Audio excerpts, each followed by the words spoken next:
யுவரவாசினம் கருணாமூர்த்தி ஸ்வரூபம் சர்வரோக தோஷ நிவாரணம் ஸ்ரீ சாயிநாதன் தரிசனம். ஓம் சாய்ராம். என் அன்பு குழந்தையை, நான் உங்களிடம் பேச நீண்ட நாட்களாக காத்திருக்கிறேன். தாமதிக்காமல் கேளுங்கள். சில நிமிடங்களில் உங்களுடைய அனைத்து பிரச்சனைகள், கவலைகள் மற்றும் வலிகள், துக்கங்கள் அனைத்தும் நீங்கி நீங்கள் மகிழ்ச்சியாக உணர்வீர்கள். உங்கள் அனைத்து விருப்பங்களையும் நிறைவேற்றும் இனிமையான மற்றும் மகிழ்ச்சியான செய்தியை நான் உங்களுக்கு சொல்கிறேன். உங்கள் வாழ்க்கை நீங்கள் எதிர்பார்த்தபடி இருக்கும். நீங்கள் எதிர்பார்த்தபடி எல்லாவற்றையும் நான் நடக்கச் செய்வேன். உங்கள் விருப்பங்களை நிறைவேற்றுவேன். உங்கள் ஆசைகளையும் நிறைவேற்றுவேன். உங்கள் மகிழ்ச்சியை இரட்டிப்பாக்குவேன். அதற்கு முன் நான் உங்களுக்கு ஒரு விஷயத்தை சொல்கிறேன். கவனமாக கேளுங்கள். உங்கள் வாழ்க்கையில் எல்லாம் நன்றாக இருக்கும் என்பதை நினைவில் கொள்ளுங்கள். நீங்கள் செய்யும் விஷயங்களில் நீங்கள் கொஞ்சம் கவனமாக இருந்தால் அது உண்மைதான். ஒரு முடிவை எடுப்பதற்கு முன் அதை நீங்கள் 2 முறை யோசிக்க வேண்டும். அப்போதுதான் அதனுடன் வரும் பிரச்சனைகளை தவிர்க்க முடியும். கவலை அழுக்கு நீரில் மூழ்குவது போல இருக்கும் ஒரு ஞானியின் பண்பு. அந்த பிரச்சனையை புத்திசாலித்தனமாக எதிர்த்து போராடி வெளியே வருவது. அது நல்ல தண்ணீரில் குளிப்பதை போன்றது. அதுதான் குழந்தையே. எனவே நீங்கள் அதை பற்றி யோசித்திருந்தால் அதை பற்றியே நீங்கள் கவலைப்படாதீர்கள். அதை பற்றி யோசித்து அதிலிருந்து வெளியே வாருங்கள். உங்கள் சொந்த எண்ணங்களுடன் சிந்தித்து யோசித்து முடிவு செய்யுங்கள்.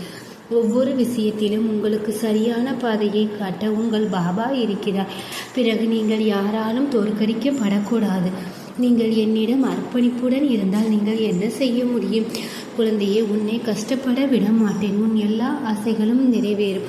உன் ஆசைகள் நிறைவேறிவிட்டன. அதாவது அதற்காக நீ நிறைய வேலை செய்ய வேண்டும். அதனால்தான் இப்போது உனக்கு தாமதமாகும் என்று நான் சொல்கிறேன். உன் விருப்பத்தை உனக்கு சாதகமாக நிறைவேற்ற நான் உன்னிடம் வந்துள்ளேன். எல்லாம் சரியாகிவிடும் என்று நம்பு. நம்பிக்கையின் விதைக்கு நீர் பாய்ச்சுவது போல் அது பெரிதாக வளரும். பேராசையின் மரம் உன் துக்கத்திற்கு காரணமாகிறது. எனவே நீ விரும்புவதை பற்றி 2 முறை யோசித்து அதை விரும்பு. ஆசை சரியோ இல்லையோ, நான் நிச்சயமாக அதை நிறைவேற்றுவேன். யாருடைய விஷயங்களுக்கும் ஆசைப்படாதே. யாருடைய கஷ்டங்களுக்கும் ஆளாகாதே. உங்கள் நீதியான ஆசைகளுக்கு நான் நிச்சயமாக உங்கள் பக்கம் இருப்பேன். நான் உங்களுக்காக ஏதாவது எழுதும்போது, அதை உங்களுக்காக உயர்த்தும் போது அது கொஞ்சம் தாமதமானாலும் அது எப்படி உங்களிடம் வராமல் இருக்க முடியும்? நீங்கள் நிச்சயமாக அதை பெறுவீர்கள். நீங்கள் செய்யும் அனைத்து நல்ல செயல்களுக்கும் பலன் கிடைக்கும். கெட்ட விஷயங்களை பற்றி யோசிக்க வேண்டாம். உங்களுக்கு நிச்சயமாக ஒரு நல்ல எதிர்காலம் இருக்கும். நீங்கள் நிம்மதியாக வாழ முடியும். நீங்கள் அநீதியை நோக்கி உங்கள் கால்களை வைப்பதால் நீங்கள் நரகத்தில் தூக்கமில்லாத இரவுகளை பார்க்க வேண்டி இருக்கும். எல்லா சூழ்நிலைகளிலும் அனைவருக்கும் நல்லது செய்யும் போது உங்களுக்கு நல்லது நடக்கும். கெட்டது எதுவும் நடக்காது. நல்லது செய்வதை ஒரு பழக்கமாக்கி கொள்ளுங்கள். நீங்கள் நல்லது செய்யாவிட்டாலும் பரவாயில்லை. ஆனால் உங்கள் பார்வையில் தீமை உங்களுக்கு உதவாவிட்டாலும் அது ஒரு பொருட்டல்ல.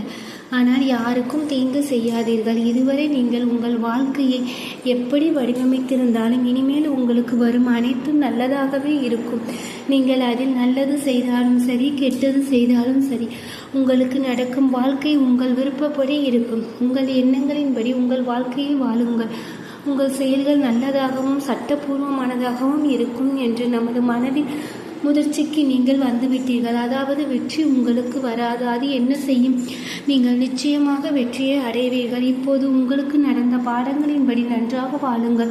முயற்சி செய்யுங்கள். எல்லாவற்றையும் உனக்கு சாதகமாக நடக்க ஏற்பாடு செய்வேன். நீ மற்றவர்களுக்கு செய்யும் நன்மை பெரியதோ சிறியதோ அது உனக்கு பலனை மட்டும் தரும். உனக்கு செய்த உதவியை மறந்து விடாதே. நீ செய்த உதவியை நினைவில் கொள்ளாதே. வாழ்க்கையின் ஞானத்தை நீ அறிந்தால் நீ வாழ்க்கையில் வெற்றி பெறுவாய்.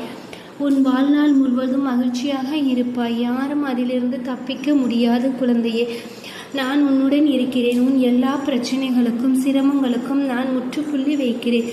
உன் வாழ்க்கை மென்மையான காற்று போல குளிர்ச்சியாகவும் அமைதியாகவும் இருக்கும். நம்பிக்கையுடன் இரு. எல்லாம் சரியாகிவிடும்.